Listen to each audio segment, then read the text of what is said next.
Hello, my name is Gary Schotten, and today we're going to talk about fair, firm, and consistent in the way we deal with our employees and our staff.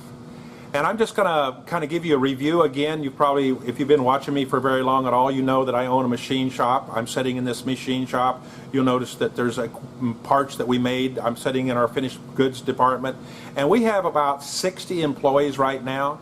And for me, that's my sweet spot. That's the size of company that I've worked with. My previous company was a moving and storage company. It was between 50 and 75 employees, and it's just a great size for a company. Not that it's right for everyone, it's just right for me.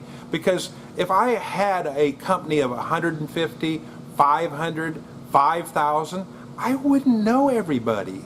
It would be impossible, but I want to know all of my employees. We've just hired a few new people, so I'm getting to know them, know their names. I don't see them every day.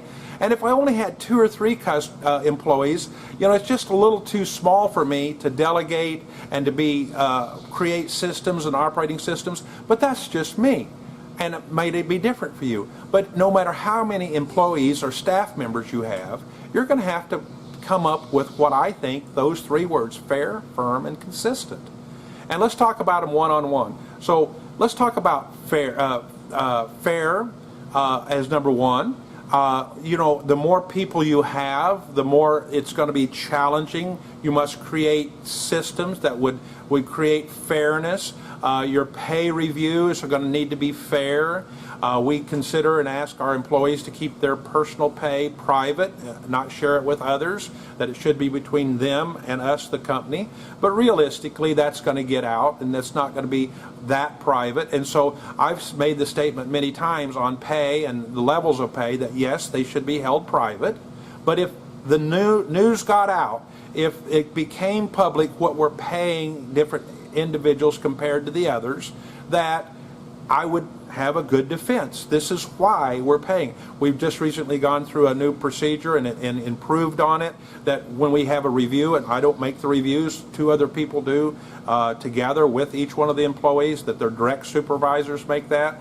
I give guidelines on where and how that much range of pay increases could be made, but they go through a good evaluation. So it's not just here's your raise, here's your paycheck, but they understand after that meeting where they could have maybe done better, have come up with more ideas, what they could do better next time to even get a better raise if it would be possible. You know, if you have only 1 child at home, I always kind of joke with the single child families, and I'm not knocking it here, but they really haven't experienced some of being a family until you have 2, 3, 4, 5, 6 kids, and you have to work with what's fair, because Johnny's going to make sure that Jane didn't get more of something than he got. And Joe is going to be, these are names of kids possibly, is going to be very upset because Johnny got something more than he did. So you're going to have to work out that element of fair if you want to be a good parent, I guarantee. Let's talk about firm. Well, firm is something that doesn't have to be rude, doesn't have to be cruel, doesn't have to be demoralizing, can be very, very respectful to our individual, and at different levels of respect, always respectful, but different levels of firmness. So let's say you have a company-wide rule. Let's say that it's something like wearing your safety glasses. Now, I don't have safety glasses on here. The rest of the company would. We're in an area that doesn't require that, but the rest of the company requires safety glasses. And so if we had someone that was walking through the shop in that most of the area, or was working at their machine, and you know, they didn't have their glasses on, or they had them tipped up so they weren't protecting their eyes, we have to make that clear that's not acceptable. So it would be very expected by my management and even some of the fellow workers to say, hey, don't you know our policy is to wear safety glasses so you don't get hurt, don't get dust in your eyes. One of our leading injury causes is dirt in the eyes. You must wear your safety glasses. And so that person could have forgotten. I give them the benefit, but they're constantly forgetting, and I'm constantly reminding them, or somebody is constantly reminding them. We're going to ramp it up and say, we're going to get a little firm, and it's going to be something like this.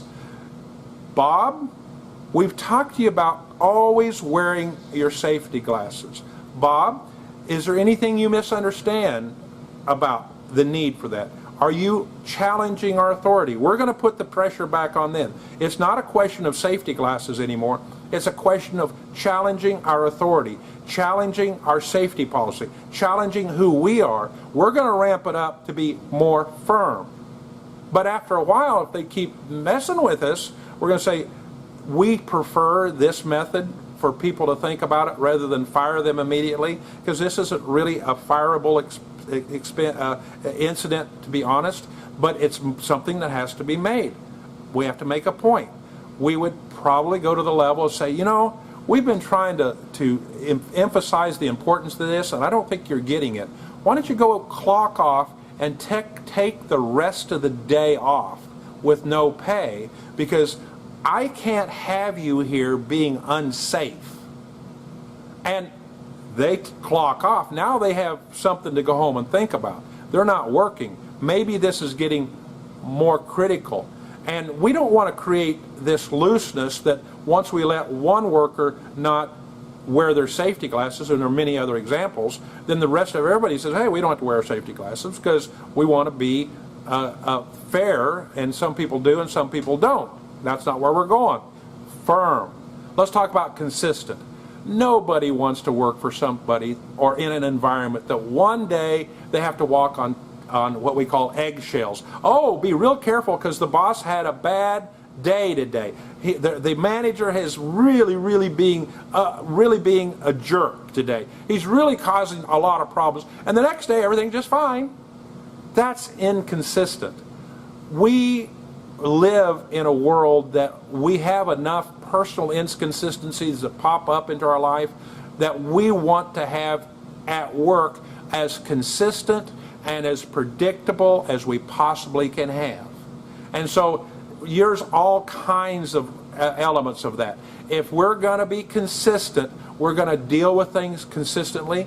We're going to be as fair as we can have. We're going to be as firm as we can be, but we're going to also be consistent. We make a video. We have a video to everyone to say we're consistently honoring you, respectful to you. We're consistently going to be respectful no matter of your personal religion, no matter of your personal preferences. There's nobody that's a great friend that's going to get special privileges.